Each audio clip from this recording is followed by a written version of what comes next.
Bonsoir à tous, je suis Paul Bourdois, je suis dirigeant de France SCPI. On démarre ce live pour parler d'une SCPI qui s'appelle Mistral Sélection et je vais faire monter sur scène 2 personnes, comme pour un match de boxe mais sans gants et évidemment sans combat. Je vais tout de suite faire monter ces personnes. Alors la première personne que je peux faire monter sur scène, c'est bien évidemment Alexandra Druet. Bonjour Alexandra. Bonjour Paul. Merci d'être présente. Vous êtes responsable de la relation clientèle chez Swiss Life REM France. C'est long à dire, mais il faut le préciser. Je ne me trompe pas, on est bien d'accord sur les fonctions? Oui, exactement, c'est ça, chez Swiss Life Asset Managers France. OK, Swiss Life AM France, pardon. Et puis, Julien Aignan, vous êtes donc gérant de fonds et en l'occurrence de Mistral Sélection. Là, pareil, je ne me suis pas trompé sur les fonctions? Exactement. Bonjour Paul. Bonjour. Alors, je vous propose de démarrer. Alors je vais faire un petit monologue pendant quelques minutes avant qu'on rentre dans le vif du sujet pour la SCPI, Mistral Sélection. Je suis très content, d'être là. N'hésitez pas dans les questions, vous avez un endroit pour poser des questions, à dire, effectivement si vous nous entendez bien. Moi, ça me fait toujours plaisir, de savoir, d'où vous nous écoutez, donc d'où vous nous regardez. Donc vous pouvez absolument, dire où vous vous trouvez. Ben, nous, on est à Paris, même si on a la particularité de se trouver France SCPI à la fois à Paris et en Bretagne, à Saint-Brieuc. Je le répète à chaque fois que je peux le placer. Euh, En attendant que les dernières personnes arrivent, je vous propose de rappeler les risques des SCPI, parce qu'investir dans les SCPI, c'est pas sans risque. On a un risque, je rentre dans le vif du sujet, qui est un risque en capital. C'est-à-dire que ce que vous investissez dans les SCPI, bien, vous pouvez effectivement voir votre capital se dégrader, exactement comme quand vous investissez dans un appartement. Bah, cet appartement, sa valorisation peut monter, mais peut aussi descendre. Bah, les SCPI, c'est exactement pareil. Dit autrement, la valeur de l'appart peut fluctuer à la hausse comme à la baisse. Il y a un risque de liquidité aussi. On le voit en ce moment sur d'anciennes SCPI, sur une minorité de SCPI, mais ça peut être très compliqué d'en ressortir. Et il ne faut pas croire que bah, la SCPI, sous prétexte que on investit dans de la pierre papier, dans de l'immobilier dématérialisé, pardon, c'est beaucoup plus liquide. C'est effectivement tout aussi illiquide ou liquide que de l'immobilier classique, que de l'immobilier résidentiel. Et ça, il faut l'avoir en tête. Lorsque vous investissez dans les SCPI, vous supportez un risque de liquidité. Et puis, il y a des risques qui sont liés au marché. Et donc, ces risques liés au marché, ils peuvent engendrer évidemment une fluctuation des revenus. Donc, toutes les performances dont je vais parler et dont on va parler ce soir, ce sont des performances qui évidemment sont constatées dans le passé, mais ne présagent pas de l'avenir. Si on dit que la SCPI Mistral Sélection, au hasard, a un rendement qui est supérieur à 7%, on n'est pas en train de s'engager pour l'avenir en disant que ça va être comme ça ad vitam aeternam. Ad vitam aeternam, il y a un risque qui est de fluctuation, évidemment, de variation de revenus, de loyer, exactement comme dans l'immobilier résidentiel. Et puis, il y a des risques liés à l'endettement. Si vous, par hasard, vous vous endettez pour acquérir des parts de Mistral Sélection, ces risques, ils sont assez connus, mais je les rappelle quand même. C'est-à-dire que un crédit vous engage et effectivement, il faut le rembourser et ça, c'est important de le savoir avant. Voilà. Maintenant que j'ai dit tout ça, on peut rentrer dans le vif, du sujet. Je vais rappeler, n'hésitez pas à me couper parce que moi, je ne vais pas hésiter à vous couper, Alexandra et Julien. Vous avez le droit de me dire si vous voyez d'autres risques. N'hésitez pas à me dire également si vous m'entendez pas bien. Je suis parfaitement à même de régler ce micro. Je l'ai sorti pour l'occasion. Je vous propose un programme très simple, 45 minutes, et je parle déjà beaucoup. Pourquoi choisir France SCPI? Je vais faire très rapidement là-dessus. Un petit point marché 2025. Évidemment, on va parler de Mistral Sélection, et tout à la fin, je mets des questions-réponses. Mais pour ceux qui nous suivent sur YouTube, pour ceux qui nous regardent à chaque fois en live, pour ceux qui écoutent, pardon, cet épisode en replay sur toutes les plateformes, en courant, en cuisinant ou dans leur voiture, les questions-réponses, évidemment, elles arrivent au fur et à mesure. Donc n'hésitez pas à nous couper. Et il y a un onglet qui est prévu spécialement pour cela. France SCPI, je rappelle en deux mots qui nous sommes. On est la plateforme préférés pour investir des Français, pour investir dans les SCPI. On a la meilleure note sur Trustpilot. C'est grâce à notre travail, mais c'est surtout grâce à vous, avec plusieurs centaines de millions d'euros investis par notre intermédiaire. On permet évidemment une souscription 100% digitale pour investir en quelques clics. Et puis, on a une équipe qui est certifiée AMF, c'est-à-dire que ce n'est pas le western. On ne conseille pas et on ne fait pas n'importe quoi avec nos clients. On a une réglementation qui est très stricte, évidemment, comme pour toutes les sociétés de gestion, dont Swiss Life AM ce soir. Le point marché, rapidement, pour contextualiser les choses.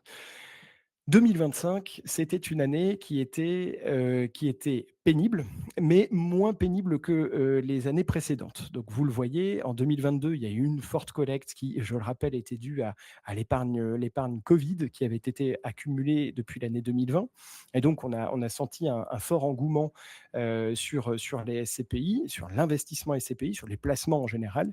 Et donc, vous voyez que les 10 milliards d'euros qui ont été investis, donc c'est la collecte nette, les 10 milliards d'euros qui ont été investis sur les SCPI en 2022, c'était le plus haut historique jamais constaté. Et évidemment, en 2023, à partir de la fin 2023, on a connu des fluctuations, des turbulences sur le marché immobilier, pas que sur les SCPI, sur le marché immobilier en général. Et donc, vous voyez que la collecte, qui était pourtant sur le même rythme quasiment que 2022, en 2023, ça a commencé à s'essouffler. Et donc, on voit que le troisième et le quatrième trimestre, matérialisés en or, couleur or et couleur bleu marine, eh bien, effectivement, on sent directement une baisse. 2024, je ne vous fais pas un dessin, c'est le point bas depuis une bonne dizaine d'années, 3,2 milliards d'euros. Et puis, on sent pour cette année 2025 une reprise qui se fait. Ça y est, on vient d'avoir tous les chiffres. Et en effet, on constate qu'au dernier trimestre, on revient à des niveaux qui étaient des niveaux corrects. Par exemple, en 2017, où on avait une collecte qui était de 6,2 milliards d'euros. Donc, 2025, année un tout petit peu pénible, mais on sent un engouement. Et puis, l'annonce des résultats, l'annonce des taux de distribution pour l'année 2025 va probablement faire continuer l'engouement, l'appétence des épargnants pour les SCPI. Vous l'avez senti aussi, j'imagine, Alexandra et Julien, sur la SCPI Mistral Sélection. Oui, tout à fait. Et on l'a lancé en avril 2024 et ça a été plutôt un bon moment de marché pour nous. Ok, on va le voir aussi. Alors, si je continue sur les performances, donc vous voyez, je le dis à chaque fois, les SCPI, c'est pas un produit parfait, c'est pas non plus le produit le plus rentable de la terre. On est conscient de cela. N'empêche que c'est un produit qui est intéressant. Pourquoi ? Parce qu'il a un couple rendement-risque qui est plutôt équilibré, en tout cas comparé à d'autres classes d'actifs. Et ce dont on s'aperçoit ici, c'est que, et à chaque fois, je remontre ce même graphique, mais je l'actualise au fur et à mesure du temps, depuis 40 ans. Donc, on a traversé quand même quelques crises, crise immobilière dans les années 90, Internet au début des années 2000, 2008, les subprimes, etc. Eh bien, vous voyez que malgré toutes ces crises, on a une performance qui reste comprise entre plus 4 et plus 8%. Donc jamais plus de 8 ou une fois et jamais moins de 4. Donc on est certes dans une sinusoïde, mais on est dans un taux de distribution, puisque c'est ce qu'on exprime ici à travers cet histogramme. On est dans une sinusoïde qui permet de se projeter. Et cette année, l'année précédente, 4,91%, c'est quoi ? C'est le taux de distribution moyen parmi toutes les SCPI du marché, donc celles que l'on étudie. Il y en a un peu plus de 200, 4,91, et vous allez voir qu'évidemment, il y a des SCPI qui ont un taux de distribution qui est supérieur et d'autres, bien évidemment, inférieurs.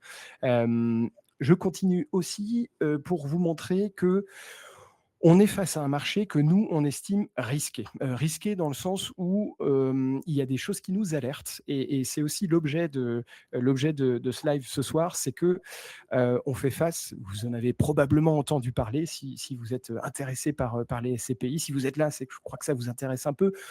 Nous, on identifie une hyperconcentration, alors qui se fait à plein de niveaux. le premier, la première concentration de ce marché, de cette collecte, elle se fait sur les SCPI tout d'abord. Il y en a 14 qui concentrent plus du trois quarts de la collecte. Et c'est pour nous un point d'attention parce que c'est pas parce qu'une SCPI collecte qu'elle est pertinente. On a un effet moutonnier qui peut être dangereux. On l'a observé et nous, ça fait 15 ans qu'on est dans le monde de la SCPI et on l'a observé à plusieurs reprises sur plusieurs thématiques. Donc, on aime bien un peu aller à contre-courant. Et quand je disais qu'elle se faisait à plusieurs niveaux, cette concentration, elle se fait aussi au niveau des sociétés de gestion. Alors là, il y a une coquille, c'est de ma faute. 7 sur 49, c'est pas SCPI, c'est sociétés de gestion. Donc, il y a 7 sociétés de gestion qui concentrent 73% de la collecte. Donc, pour réussir à absorber cette collecte, c'est bon, en tout cas pour nous, quelque chose c'est une tâche qui est ardue. Donc, et vous voyez où je veux en venir. La plupart du temps, lorsqu'il y a un fort mouvement vers une SCPI, vers une ou plusieurs SCPI, nous, on préfère dire peut-être que ces SCPI sont pertinentes, mais on aime bien, dans nos allocations, contrebalancer ce risque, un peu moutonnier, il faut le dire, un peu de concentration. On aime bien le contrebalancer en conseillant d'autres SCPI, et c'est justement l'objet de la présence de Mistral Sélection. La concentration, elle ne se fait pas que sur les acteurs, SCPI et sociétés de gestion. Elle se fait aussi sur la typologie des SCPI. Alors, diversifier aujourd'hui, c'est pas que ça veut plus dire grand-chose, mais toutes les SCPI se réclament de la catégorie diversifiée. Il y en a qui savent faire, il y en a qui savent moins faire. Et puis, vous voyez que les thématiques qui avaient le vent en poupe dans les années 2020, par exemple, la logistique, l'éducation, la santé, et en tout, en vert et en bleu, il y a d'autres catégories, mais qui sont encore plus marginales. Évidemment, on s'aperçoit que c'est plus compliqué. Donc, une concentration qui demande d'être plus sélectif, d'avoir les yeux grands ouverts pour choisir les bons acteurs. Il y a une concentration qui se fait également au niveau géographique. L'Europe, alors on va en parler avec Mistral Sélection aussi, l'Europe, ça concentre aujourd'hui, probablement pour des mauvaises raisons, ça concentre une collecte qui est importante. Il y a évidemment un argument qui est fiscal. Et puis, là encore, toutes les SCPI disent, nous, l'Europe, on sait faire, on y va de manière opportuniste, mais la plupart du temps, elles intermédient cette compétences, disons qu'elles passent par des intermédiaires, par des brokers. On verra si c'est le cas pour Mistral Sélection. J'en ai fini avec ce point marché. Je voulais faire ultra rapide pour pas empiéter, et ça fait déjà 12 minutes. N'hésitez pas, si vous avez des questions. Alors, je vois que Serge nous dit directement le problème que je vois avec Mistral et son exposition à la France avec 65% de ses revenus, d'où un TD très amputé de PS et de TMI, donc prélèvements sociaux, CSG, CRDS, et tranche marginale d'imposition. On commence, boum, Alexandra, qu'avez-vous à répondre à tout cela? Alors, c'est une très bonne question. Effectivement, aujourd'hui, quand on regarde le portefeuille, et Julien le détaillera un petit peu après pendant la présentation, et quand on regarde le portefeuille, on est majoritairement investi en France. Après, notre volonté, c'est d'être exposé sur l'Europe et notamment l'Europe du Sud. Et on expliquera toutes les bonnes raisons et pourquoi on a aussi ce fort positionnement. Après, on ne veut pas non plus complètement se couper du marché français parce qu'on a aujourd'hui de très belles opportunités. Et d'ailleurs, on a certains actifs, on le verra aussi pendant la présentation, qui font beaucoup de sens et qui correspondent aussi à la stratégie. Donc, oui, beaucoup d'Europe, mais pas que. Et on a de très belles opportunités également sur le marché français. On ne veut pas complètement s'en couper. Ok. Alors, j'ai mis la présentation, merci Alexandra, j'ai mis la présentation directement. Maintenant, je vais vous poser des questions, probablement vous interrompre, mais j'ai aussi le rôle de passeur de diapo, donc il faut me dire quand changer de diapo. Pour vous dire quelques mots justement sur notre société de gestion, chez Swiss Life Asset Managers, on gère un petit peu plus de 300 milliards d'euros d'encours en Europe, donc plus de 120 milliards seulement sur la partie immobilière, ce qui nous positionne parmi les leaders européens en immobilier. Et surtout, on a la chance de gérer les 3 métiers de l'immobilier et d'être vraiment présent sur toute la chaîne de valeur. Donc, c'est-à-dire qu'on gère autant le fonds de management, donc la gestion comptable du produit, mais aussi l'asset management, donc les acquisitions, le sourcing et la montée en gamme des actifs.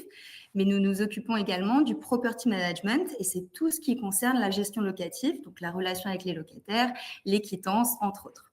Et on a aussi une très forte implantation européenne, c'est une de nos forces. On a des équipes locales en France, bien sûr, mais également au Royaume-Uni, en Allemagne, en Espagne, en Italie, en Norvège, au Luxembourg, entre autres. Ce qui fait qu'on gère tout localement et en direct, que ce soit les locataires, les projets de rénovation ou encore les travaux. Et ça nous permet de travailler avec des locaux, des architectes, des entrepreneurs, des notaires, et d'avoir un accès beaucoup plus facile et beaucoup plus direct au marché. Et ça, c'est une vraie valeur ajoutée et c'est assez rare de voir ça justement, d'avoir des équipes en local dans chaque pays pour gérer nos actifs. Ce que je comprends, c'est qu'il y a finalement très peu d'externalisation. Il n'y a pas du tout d'externalisation. En effet, on est vraiment présent sur toute la chaîne de valeur avec des équipes locales un petit peu partout, ce qui nous aide pour sourcer et s'occuper de nos actifs. Ok, intéressant. Vous me dites quand je passe la diapo, Oui, Alexandra. oui, oui, exactement. Justement, sur la slide suivante, on a notre dernière solution immobilière qu'on a lancée, comme je le disais, en avril 2024. Et c'est notre SCPI Mistral Sélection, qui est accessible à partir de 180 € et qui a une structure de frais assez différenciante, puisque c'est une SCPI avec 0% de frais d'entrée, en contrepartie de différents frais, notamment une commission annuelle de gestion de 13,75% hors taxe. Et Julien, je te laisse la parole pour nous la présenter et nous en dire quelques mots. Merci Euh, Alexandra. Julien, pardon, avant que vous commenciez, je précise juste que, en effet, pour ceux qui nous rejoignent et qui ne connaissent pas forcément le sujet des SCPI, le modèle dominant des SCPI, le modèle de frais, j'entends, c'est des frais de souscription élevés, donc qui avoisinent les 10%, et des frais de gestion qui sont à peu près du même ordre, entre 12 et 15%. Vous optez pour cette SCPI, pour un modèle qui est un peu outsider, c'est-à-dire pas de frais d'entrée, pas de frais de souscription, comme on les appelle, donc zéro. Ça veut dire que si le prix de part ne change pas, il y a beaucoup de si, vous revendez votre part lorsque vous revendez à 180 €, c'est bien ça? Oui, exactement, c'est ça. Ok. Enfin, la valeur, effectivement, d'entrée est la même que la valeur de retrait. S'il y a pas de Oui, fluctuation entre-temps. Et les frais de gestion, bien évidemment. Et vous n'êtes pas que philanthrope, c'est-à-dire que vous avez aussi besoin de gagner votre vie. Et les frais de gestion, ils sont nécessairement plus élevés que dans un modèle où il y a des frais de souscription importants. Donc ils sont, et c'est noté en dessous, donc 13,75% hors taxe de commission. C'est ça? Ce qui exact. reste, je précise, dans la moyenne plutôt assez basse des C'est frais de vrai. gestion qu'on observe sur le marché. Donc on reste C'est quand vrai. même, voilà, on contrôle un petit peu ces frais de gestion. Ok. Et d'ailleurs, je rebondis juste sur ce que vous disiez, Paul, je me permets. Le vrai avantage de la SCPI 0, hein, c'est que du coup, comme on n'a pas cette commission de souscription à l'entrée, en fait, le porteur de part va vraiment avoir l'intégralité de sa souscription qui va travailler à la perception, des loyers, du dividende, hein. Donc c'est un Ok. vrai avantage, pour le porteur, je pense. OK, compris, d'accord. On a des questions qui continuent, qui continuent. Alors, il y a Serge qui nous pose, qui continue la question. Alors, à terme, quelle sera la répartition France-UE, France-Europe, pardon. Donc ça, je pense que vous allez y répondre après. Même si vous n'avez pas de boule de cristal sur les investissements, c'est en fonction des opportunités, j'imagine. Je continue à lire les questions. Serge dit: «Je note une augmentation de la collecte, trimestre après trimestre, mais une baisse du dividende trimestriel». C'est une bonne question. Est-ce que cela s'explique par une augmentation du RAN? David qui nous dit: Mistral est-elle accessible en assurance vie? Peut-être on peut répondre à cette dernière question et on répondra à celle de Serge au fur et à mesure de la présentation.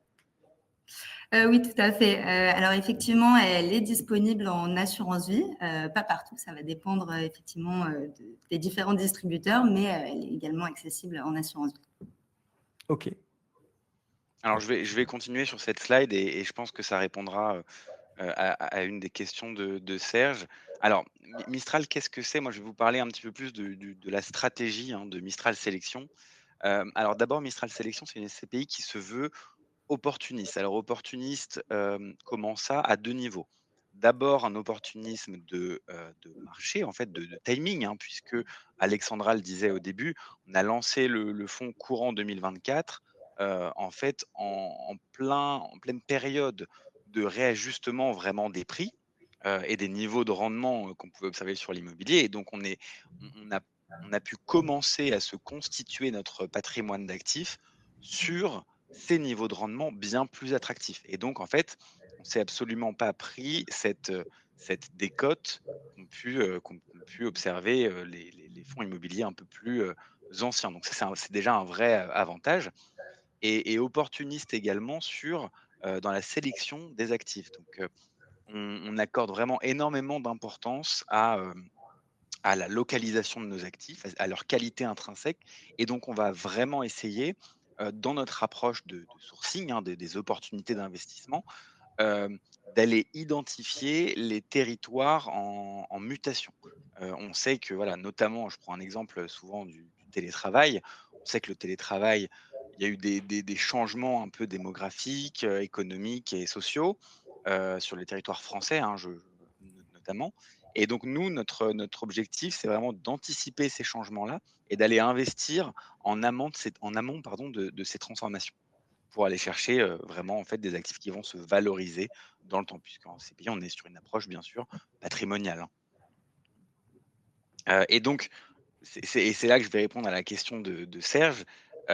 L'objectif, de Mistral à terme, donc c'est Mistral qui est une SCPI européenne, c'est d'arriver à, environ 60 au minimum d'actifs situés hors de France. Alors effectivement, aujourd'hui, on est à 65 français au niveau de nos revenus.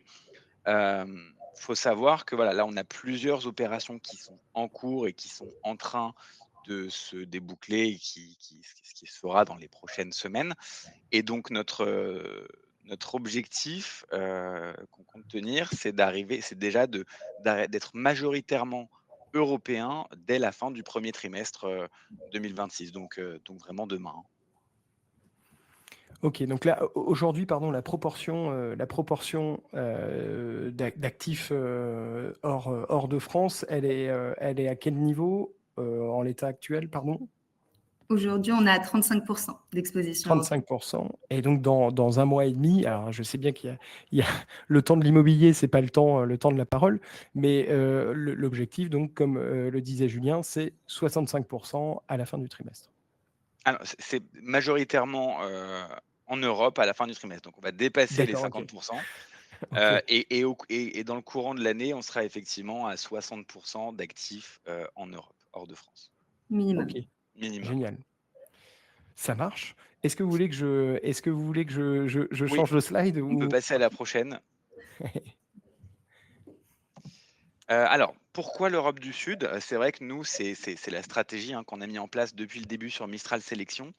Alors il y a différents facteurs qui font qu'on ait choisi, uniquement l'Europe du Sud, en tout cas à ce stade et non pas, l'Allemagne, les pays nordiques et cetera, et je vais vous expliquer pourquoi. Alors hem, d'abord l'Europe du Sud, on l'a vu et on continue de le voir en ce moment, c'est une zone, en Europe qui bénéficie d'un très fort dynamisme. On le voit ces derniers mois, hein, depuis à peu près, mi-2025. La France, connaît certains chamboulements économiques, géopolitiques, assez majeurs au niveau du gouvernement et cetera, et donc ça se traduit par un OAT, donc le taux sans risque français, qui se stabilise mais qui reste élevé. Ce qui veut dire que mécaniquement, ça se traduit par une confiance assez faible de la part des investisseurs sur le marché français, donc un pays qui montre certaines difficultés. En revanche, les pays d'Europe du Sud, je pense notamment à l'Espagne, mais aussi, l'Italie, se débrouillent très bien et ont, je dirais, mieux navigué cette crise que la France, et du coup, ça a vraiment du sens aujourd'hui de s'exposer à ces pays-là et de bénéficier vraiment de ce dynamisme, hein, qu'ils ont.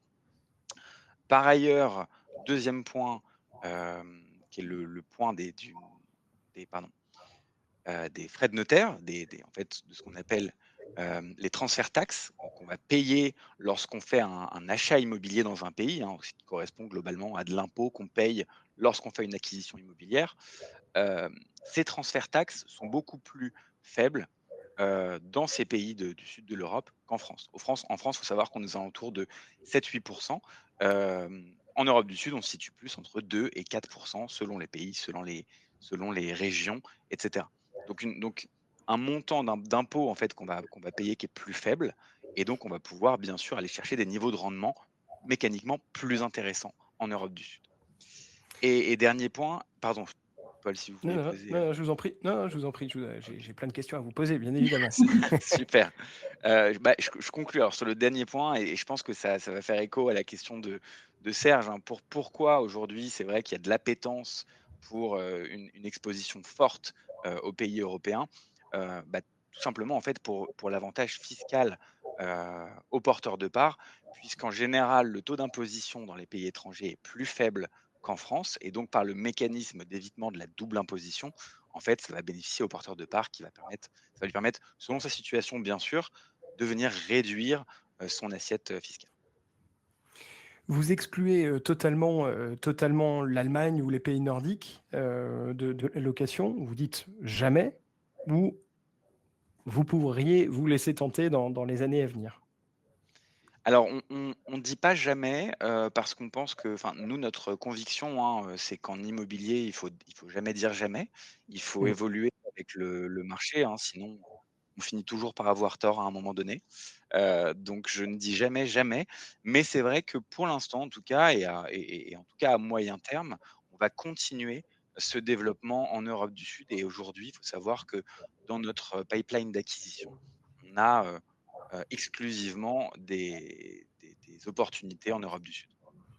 OK, donc vous, Julien, vous prenez souvent l'avion pour Porto, si je comprends bien? Exactement. OK. Vous me dites si je peux changer On peut de passer à la slide? suivante. Oui, OK. complètement.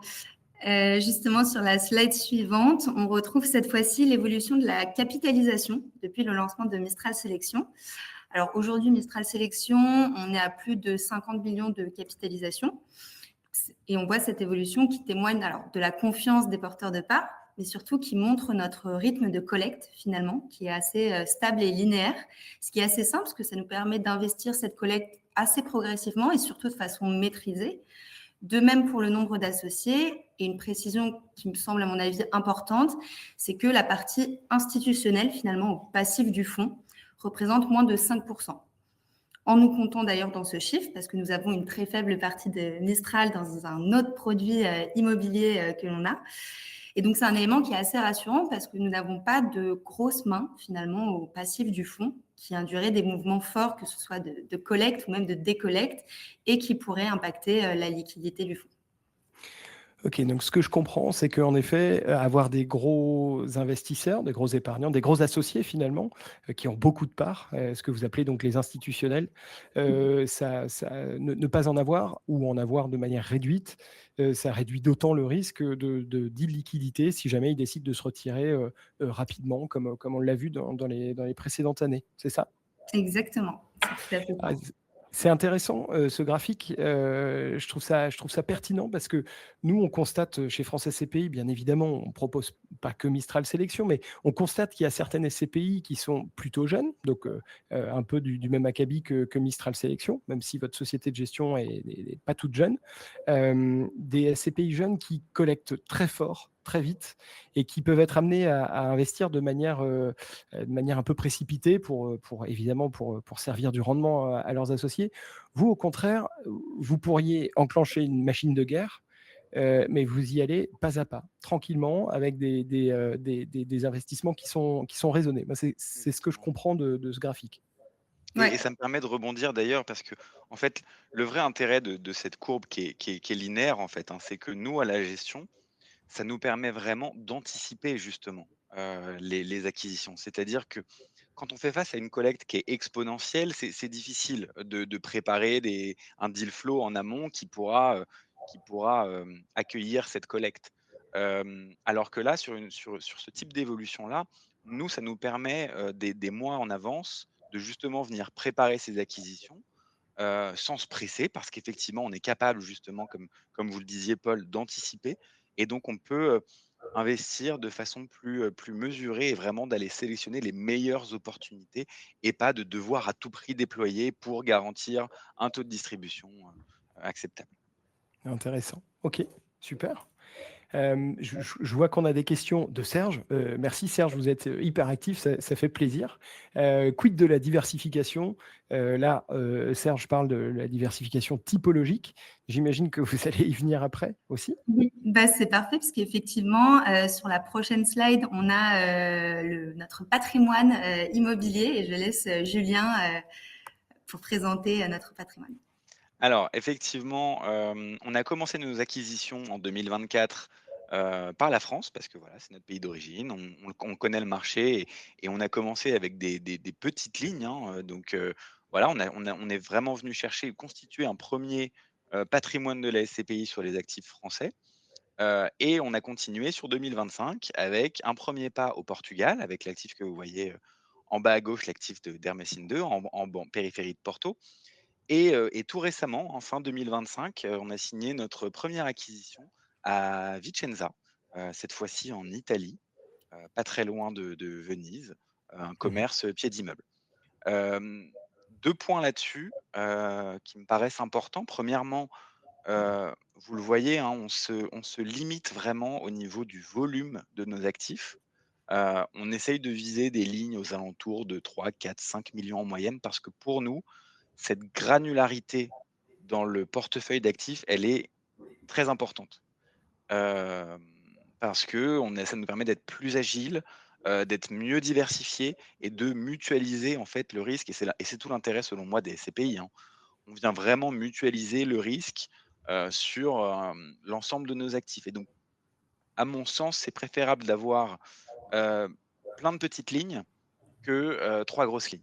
C'est beaucoup plus rassurant, je pense, pour le porteur et même nous, d'un point de vue gestion, c'est quand même, beaucoup plus, positif. Et deuxième point, C'est pas plus dur à gérer, justement.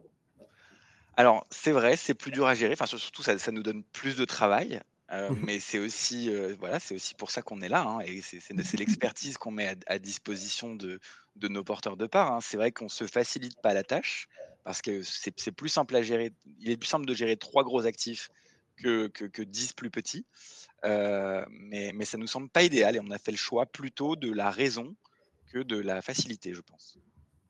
Ok. Et 2e point pour répondre à Serge, alors effectivement, aujourd'hui, vous le voyez, on est plutôt orienté commerce, c'est vrai, je vais pas le nier. Alors pourquoi cette prépondérance de commerce à ce stade? Bah, d'abord parce qu'on est encore, faut le dire, on est encore petit. On est encore en phase de déploiement de notre collecte et surtout on est en phase de croissance.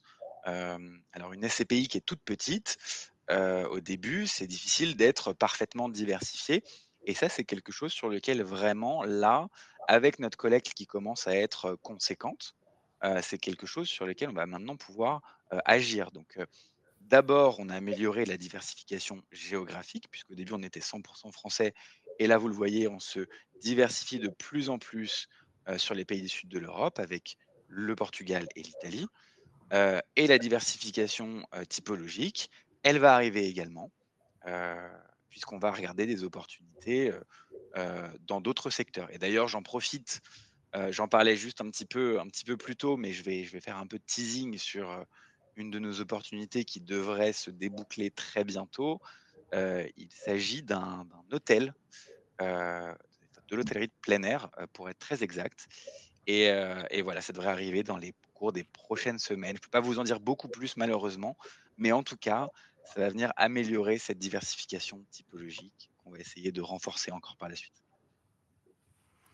Ok, intéressant. Hôtellerie de plein air, moi je comprends camping, j'ai raison de comprendre ça. C'est un joli mot pour parler de camping. OK, Voilà. OK, ça marche. Bon, c'est intéressant. On avait fait un sujet là-dessus il y a quelques mois, en détectant cette classe d'actifs comme étant ultra rentable et plébiscitée et pas forcément le camping comme on l'imagine dans les années 70, mais avec beaucoup plus de services et beaucoup plus de facilité, d'accès qu'auparavant. Je rebondis sur les actifs que vous avez. Donc, je vois les différentes choses. Et Serge, ne vous excusez pas de poser des questions, c'est super. Serge dit qu'il est en phase finale de SCPI. Il avait choisi Mistral Sélection puis il l'a écarté, mais il n'est pas 100% figé, donc c'est super, c'est top qu'on soit là justement pour ça.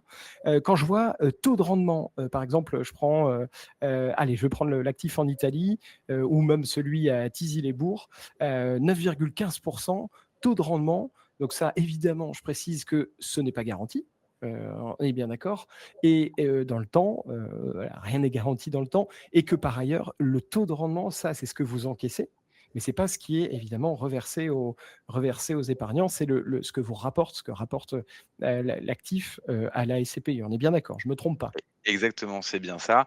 Et après, effectivement, derrière ce taux de rendement perçu par la SCPI, on aura bien sûr tous les frais supportés par la SCPI, donc les frais de gestion, les frais de structure, etc. Ok, super.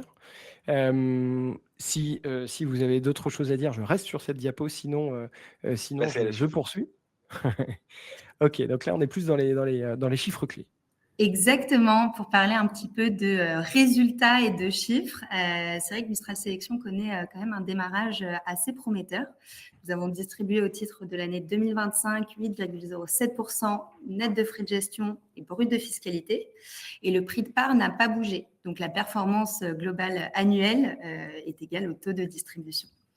Néanmoins, quand on regarde la valeur de reconstitution, elle est à 182,19 avec un prix de part à 180. Donc aujourd'hui, on entre avec une décote de l'ordre de 1,2%. Le taux d'occupation physique, quant à lui, il est à 100%. La SCPI est remplie de locataires, c'est plutôt une bonne chose. Et le taux de rendement interne depuis l'origine est à plus 10,46%. Donc, de très bons résultats pour cette première année complète cette fois-ci. Et nous avons des belles perspectives que Julien peut également détailler à la slide suivante. Je me permets Moi, juste un petit point, pardon, Paul, non, je vous en allez-y. prie, Julien. Non, non, allez-y. J'allais être Je me piquant. Je me permets juste de compléter une chose là-dessus, c'est qu'effectivement et je fais le lien avec la question posée par Serge sur le prix de part. Effectivement, on a pris la décision de ne pas toucher au prix de part sur l'année 2025. On aurait pu le faire puisque vous le voyez, la valeur de reconstitution est supérieure au prix de part. Donc on aurait pu décider de monter ce prix de part de 1,5-2 et donc d'améliorer d'autant, hein, notre performance globale annuelle. Heu on ne l'a pas fait parce qu'on aime bien avoir cette petite réserve, ce petit buffer, au niveau du prix de part. Donc là, on pense que, voilà, c'est un vrai avantage de rentrer sur ce prix de part qui est un peu décoté. Je pense que c'est un peu rassurant aussi, pour les futurs, investisseurs de savoir que, le patrimoine, puisque la valeur de reconstitution, pardon, c'est ce que c'est, hein, c'est la valeur de marché en fait, hein, de la SCPI. Je pense que c'est rassurant de savoir que cette valeur de marché, elle est un petit peu supérieure au prix de part. Oui, tout à fait. Nous, c'est quelque chose qu'on recommande systématiquement. Évidemment, c'est pas, là, je ne suis pas en train de faire du conseil, mais je dis juste des bons réflexes à avoir. C'est que on essaye de choisir des SCPI qui ont une valeur de reconstitution supérieure au prix de part. Et ça, je dis ça pour les gens qui nous écoutent. Ce qui veut dire, dit en d'autres termes, qu'on achète moins cher que ce que ça vaut réellement à l'instant T, évidemment. Tout peut fluctuer, mais à l'instant T, je sais que je suis plutôt dans un marché favorable au prix de part que défavorable. Et ça, c'est très bien. Bon, moi, je vois tous ces indicateurs-là, je me dis quand même, je me dis que cette SCPI, elle a forcément quelque chose de négatif. C'est pas possible. Elle peut pas être parfaite. Et là, c'est un peu une question piège. C'est vrai que pour l'instant, hormis sa taille qui reste encore petite, hein, finalement, si on compare avec d'autres SCP sur le marché, mais comme l'a très bien dit tout à l'heure Julien, c'est vrai que nous, c'est un rythme de collecte et de taille qui nous convient pour l'instant. On prend le temps d'aller chercher, de diversifier justement, d'aller chercher de nouveaux actifs dans des belles localisations avec des beaux taux de rendement et aussi de beaux locataires. Donc c'est vrai que, voilà, hormis on va dire sa taille qui n'est pas encore, en tout cas pas tout de suite, très très importante, elle a quand même un très bon démarrage et puis des belles perspectives également pour l'année 2026, parce que c'est vrai que là on regarde les chiffres 2025, mais on a aussi des belles perspectives pour l'année 2026 qu'on peut d'ailleurs détailler. Slide suivante. Julien, je te Alors, laisse. Ouais. Nos perspectives pour 2026, donc un objectif de taux de distribution, de 7,5 qui est ambitieux et qui est supérieur à notre objectif de distribution dans notre note d'information. Et donc, bah, ça, je pense qu'on en a parlé, en fait, tout au long de cette présentation, hein. On va vraiment avoir un développement qui va s'axer, autour de 3 points. Alors d'abord, le maintien de ce rythme de collecte, hein, qui, on l'a dit, est linéaire mais croissant, et ça, c'est je pense que c'est vital, et qui va nous permettre, en fait, beaucoup de choses. Qui va nous permettre, d'une part, je le disais un peu plus tôt, d'accélérer ce développement, en Europe du Sud. Donc on va continuer, nos investissements, en Italie, au Portugal et en Espagne, et ça aujourd'hui, voilà, il faut savoir que notre pipeline, il est constitué à 100 d'actifs, d'Europe du Sud. Donc on a le pipe pour le faire, on attend juste maintenant un petit peu notre collecte qui arrive, et ça va nous amener justement à, et c'est bien les questions qui ont été posées par Serge, que j'entends totalement. Ça va nous amener en fait très progressivement à une meilleure diversification, et je pense que, hem, pour vous répondre, Paul, sur votre question juste avant, je pense qu'effectivement aujourd'hui, c'est vrai que Mistral est encore une jeune SCPI, un peu petite, mais je pense que c'est plutôt rassurant de voir cette collecte en augmentation constante, depuis sa création. Aujourd'hui, on arrive sur des niveaux mensuels qui sont très corrects et qui nous permettent en fait de pouvoir enchaîner ces investissements, d'avoir un flux continu d'investissements, qui viennent vraiment enrichir le patrimoine et améliorer cette diversification. OK, très clair. Et acheter de l'hôtellerie de plein air. Ah, j'espère qu'il y aura une Voilà, piscine au moins. oui, pas que, il y a la mer à côté, mais oui, il y aura OK, plein de belles choses. génial. Bon, Et super. peut-être pour dire 2 mots sur ça, c'est vrai que nous, l'hôtellerie plein air, c'est une expertise qu'on a, depuis un petit moment. Ça fait plus de 10 ans. On l'a depuis, 2014, et donc ça nous tient à cœur aussi alors pour de la diversification évidemment, mais aussi de pouvoir donner à ce type, enfin accès, on va dire, à ce type d'expertise, plutôt institutionnelle, bah, justement, à des particuliers, et à nos investisseurs au travers de la SCPI, Mistral Sélection. C'est aussi le but, et ça va dans ce côté aussi, voilà, agile et opportuniste pour Mistral. Quand vous dites que vous avez une expertise, ça veut dire que vous avez donc déjà investi dedans, c'est ça? Oui, exactement, dans des fonds, institutionnels, alors plutôt, voilà, réservés, de type, club deal, ou autre. On investit dans beaucoup de campings, et on trouvait ça aussi sympa de pouvoir, y donner accès, dans Mistral, sachant que, comme, vous l'avez très bien dit tout à l'heure, c'est on va dire une typologie d'actifs qui est assez intéressante, puisque, c'était les seuls à avoir très bien résisté à l'année du covid. Les campings Oui. étaient les seuls à être restés ouverts, pendant, l'année du covid. Mmh. Et c'est une des rares typologies d'actifs également à ne pas avoir subi de baisse de valorisation, notamment, en 2023. Et ça a plus tendance justement à se revaloriser plutôt qu'à se dévaloriser, puisque, la stratégie en général, c'est plutôt de faire de la montée en gamme sur cette typologie d'actifs. Donc c'est une expertise qui prend pas mal de valeur, et donc ça nous paraissait aussi pertinent d'en mettre, dans Mistral Sélection. OK, bah, intéressant. Je poursuis sur le déroulé des slides. Je pense que vous vouliez, résumer, tout ce qu'on vient de se dire là? Exactement. Peut-être pour quelques mots de conclusion sur Mistral Sélection. Donc c'est une SCPI, comme je le disais, bah, très opportuniste, qui est engagée dans la transformation des territoires, avec une stratégie européenne quand même affirmée, avec ce focus particulier, c'est notre positionnement, sur l'Europe du Sud, et une ambition de performance, élevée, avec un objectif de distribution cible, alors je précise non garantie, pour l'année 2026, pardon, de 7,5. Donc, c'est vraiment une solution qui est pensée pour, bah, des investisseurs qui seraient en quête, de sens, puisqu'on parle de mutation et de transformation des territoires, de rendement et de nouvelles opportunités. OK, super.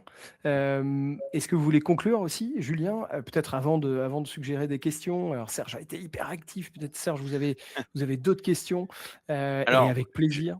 j'ai vu qu'effectivement Serge avait une dernière, enfin, je ne sais pas si c'est la Ouais, dernière, mais en tout cas avait une question de plus, et je vais y répondre. ouais.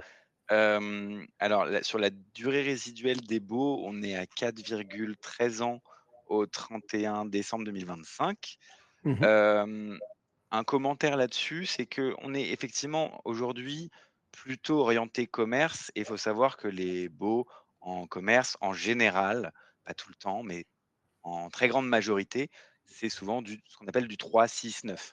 Donc, évidemment, ça va venir un petit peu moyenner à la baisse cette durée résiduelle, alors qu'une SCPI qui va être effectivement très exposée bureau, par exemple, là où on peut avoir des durées fermes beaucoup plus importantes, avec parfois 8, 9, 10 ans, va présenter effectivement une durée moyenne plus importante. Voilà. OK, Serge pose une autre question, donc en effet, une question à laquelle on n'a pas répondu, qui était une augmentation de la collecte trimestre après trimestre et parallèlement, alors c'est pas forcément lié, hein, une baisse du dividende trimestriel. Est-ce que vous avez, augmenté le report à nouveau, donc le RAN? Serge s'y connaît son sujet, bravo, vraiment. Est-ce que vous avez alimenté cette poche? Qui est une poche que chaque SCPI peut alimenter, une sorte de trésor de guerre, en cas de coup dur. Est-ce que c'est ce que vous avez fait? Oui, non? Et est-ce que, si c'est le cas, c'est ce qui explique la baisse du dividende? Alors, effectivement, question très pertinente. Non, nous n'avons pas augmenté la poche du report à nouveau. Cette baisse du dividende sur les 2 derniers trimestres 2025 est en fait simplement, une baisse mécanique due à une faible vacance structurelle sur le portefeuille. Vacances qu'on a résorbées puisqu'on arrive à 100 de taux d'occupation physique, à fin d'année. Vacances qu'on a résorbées assez vite en fait, hein, et je vais peut-être faire un focus rapide dessus pour rassurer un peu. Donc c'est sur notre actif de Valenciennes, qui est un actif de retail park, donc un centre commercial Mmh mh. à ciel ouvert, Mmh. où on a eu donc une des cellules qui s'est libérée, d'où un petit peu moins de loyer perçu.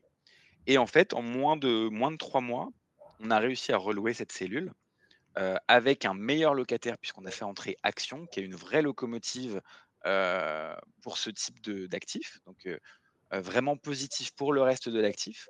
En revanche, effectivement, vous le savez peut-être, quand on fait arriver un nouveau locataire, dans la majorité des cas, on leur donne ce qu'on appelle de la franchise de loyer, c'est-à-dire que pendant 3, 6, 9 mois, ils ne vont pas payer de loyer. Une motivation à les faire venir et ça se pratique sur l'ensemble du marché. Et donc mécaniquement, heu, on vient corriger cette vacance, mais on continue pendant une faible durée de ne pas percevoir de loyer. D'où effectivement une faible baisse du dividende, qui s'explique par ça et qui sera, bien sûr, corrigée, sur 2026. OK, donc on comprend pardon, que c'est une souplesse commerciale. Question, pour vous, Julien. Est-ce que, cette franchise de loyer, est-ce qu'on la retrouve aussi dans les autres pays, européens, en Europe du Sud? Est-ce que ça existe? Est-ce que ça se pratique? Est-ce que vous l'avez fait? Hem, Oui, c'est pratiqué sur l'ensemble du marché, hein. C'est vraiment ce qu'on appelle market practice. mmh Et en fait, souvent, ce qu'on va observer, c'est qu'on va avoir un certain nombre de mois de franchise en fonction de la durée ferme du bail, en fait. Donc, par exemple, un locataire de bureau avec un bail, 9 ans ferme, on va avoir des franchises assez longues, parfois 12, parfois 15 mois de franchise. L'avantage justement de ces, centres commerciaux et de ces commerces qui ont des durées fermes assez faibles, c'est que du coup les franchises, elles sont également assez faibles. Donc mh. typiquement, comme on va avoir une durée ferme en général à 3 ans, on va plutôt être sur des niveaux autour de 3 à 6 mois de franchise de loyer. OK, bon, très clair. Je reviens sur la bonne slide. J'espère, Serge, qu'on a répondu à vos questions. Hem je crois qu'ici vous mettiez, j'ai vu, les caractéristiques générales et frais. Alors ça, c'est vous pourrez les retrouver sur le site, de France SCPI, évidemment, pour ceux qui nous écoutent et qui voient pas, la vidéo, en live. Est-ce que vous voulez commenter cette slide ou c'est par pure nécessité, réglementaire, que vous la faites défiler? C'était intéressant d'avoir aussi les caractéristiques générales et notamment si on avait des questions par rapport aux frais. Après, quelque chose qui me semble quand même important à préciser, c'est que le taux de distribution cible sur le long terme, on est plutôt sur du 6% ou du 6,4% quand on voit le TRI, on va dire sur 10 ans. C'est vrai qu'aujourd'hui, on profite d'un contexte de marché voilà, assez opportun et favorable pour augmenter cet objectif de distribution, que ce soit l'année dernière ou cette année. Après, c'est vrai que chez Swiss Life Asset Managers, on a toujours cette approche finalement très long terme. Et donc, on préfère voilà, communiquer et afficher du 6% sur le long terme, quitte à avoir des bonnes surprises les bonnes années.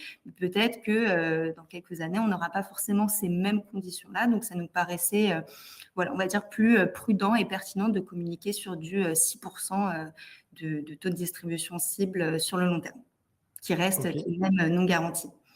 Et un bien autre sûr. élément qui est important, alors vous avez un délai de jouissance de 4 mois et vous avez une commission de retrait.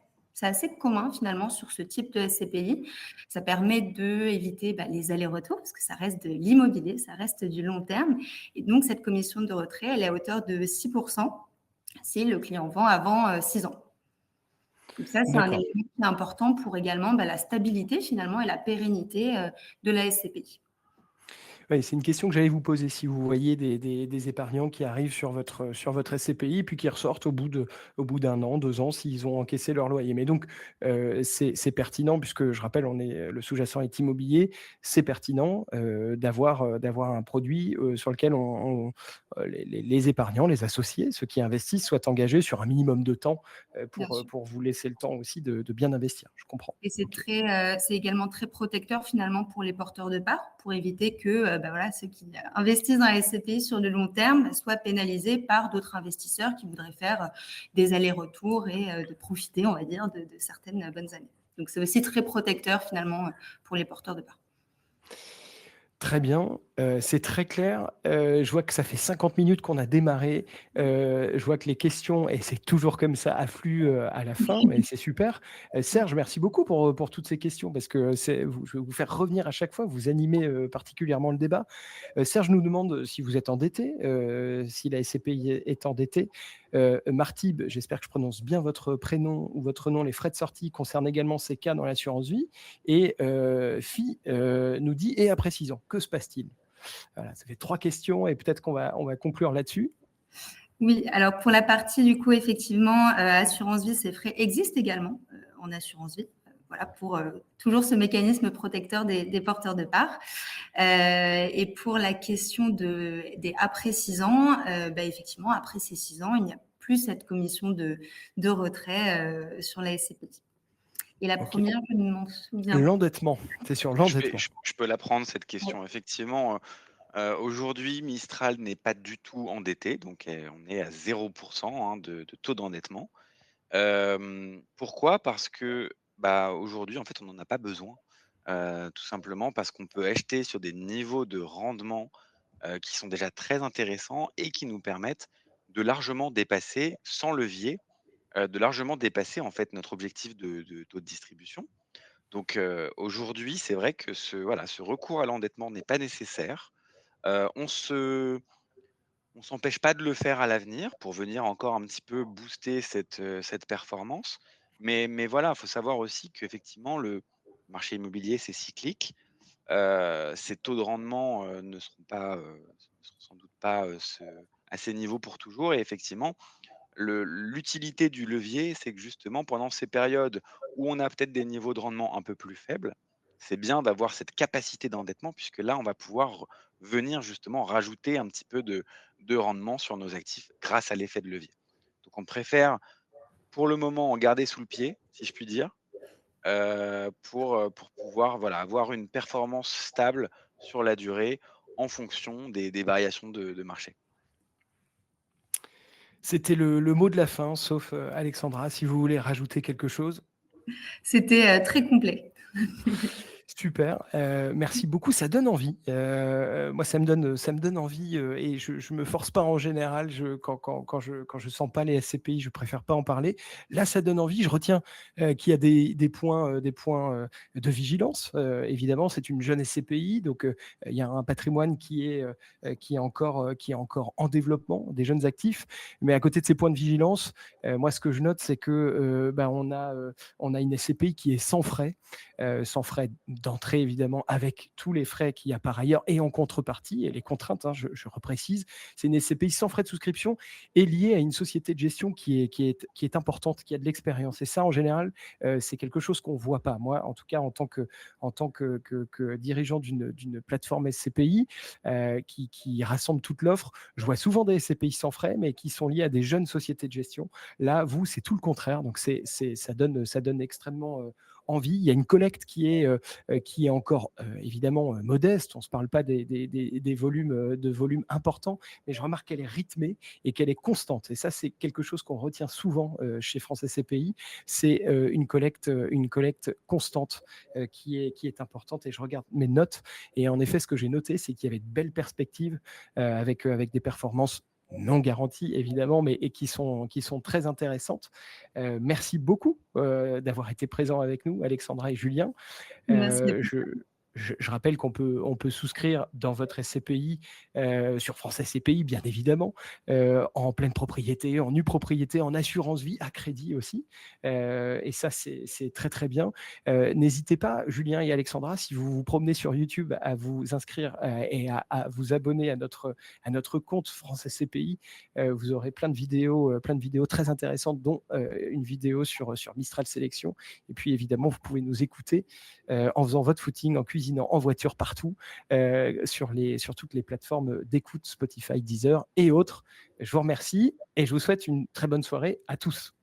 Merci à Merci vous. beaucoup. Belle soirée. Bonne soirée. À bientôt. À À bientôt. bientôt. Au revoir. Au revoir.